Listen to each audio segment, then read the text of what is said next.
Despite coming out in 2014, Metal Gear Solid 5: The Phantom Pain is still revered as one of the best open-world games, and frequently overshadows its predecessor, Metal Gear Solid 5: Ground Zeroes.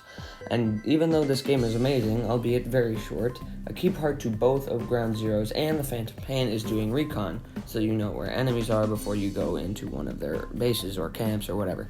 And if we remove that, these games become a lot more difficult. So how difficult would it be to try to beat Ground Zeroes without doing Recon? We start in Camp Omega, a high-security prison in Cuba holding two people that are currently in Camp Omega that need to be not in Camp Omega, Chico and Paz.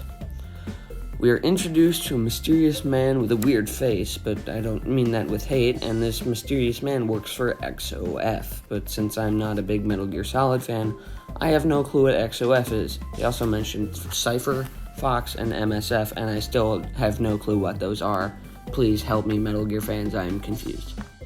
An awesome camera movement reveals XOF's logo and gives us an awesome shot of Snake, the protagonist of this game. My friend Kaz, not to be confused with Paz, even though they both mean peace, tell me where Chico is being held. We start out on a ledge overlooking Camp Omega, a watchtower, and two guards.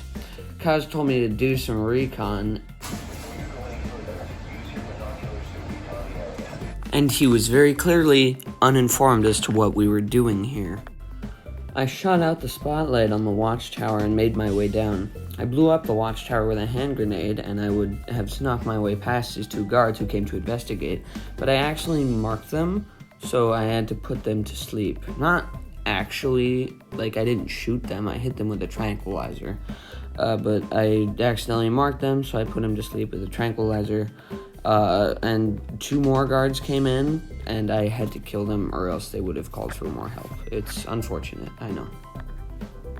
I got into the prison and put one of the watchtower soldiers to sleep. I began making my way to where Chico was and accidentally marked an enemy, so I had to put him to sleep with a tranquilizer, once again, not a bullet. There was a guard close to where Chico was being held, and he would have seen me, so I put him to sleep as well, once again with the tranquilizer. There were more guards close to where Chico was being held, so I killed them because I was worried that they would call for help and they got close to seeing me, and also because I was running low on tranquilizer darts. Then I finally found Chico, and I woke him from his nap. He was scared and was making a lot of noise, so I knocked him out so that he would be quiet. He's fine, he's still alive, but he's unconscious. After knocking Chico out, we realized that Paz is not in her cell and that Chico can't walk.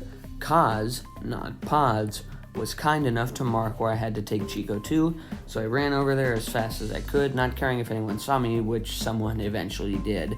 It's okay though, as I put them to sleep. Chico gave me false info, telling me that Paz had died, even though he was obviously lying, and he actually gave me clues as to where she was, which was very nice of him.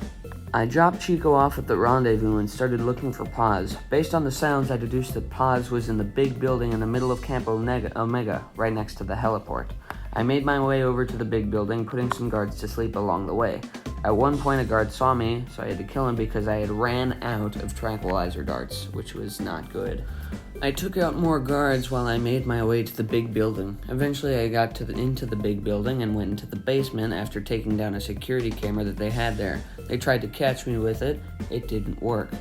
The basement had minimal guards, so I had little difficulty defeating them and finding Paz.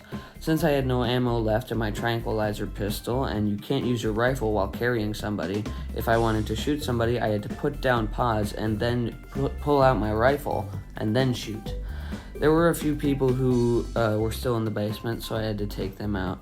I had to shoot a few people who were in the wrong place at the wrong time in order to get Paz to the landing zone. I died twice, but I eventually made my way onto the helicopter and left Camp Omega. After we left, a lot of things happened, but there were two main important things. Paz jumped out of the helicopter and exploded, and our home burned down, and our story ends on a cliffhanger. Thank you all for watching this video to the very end.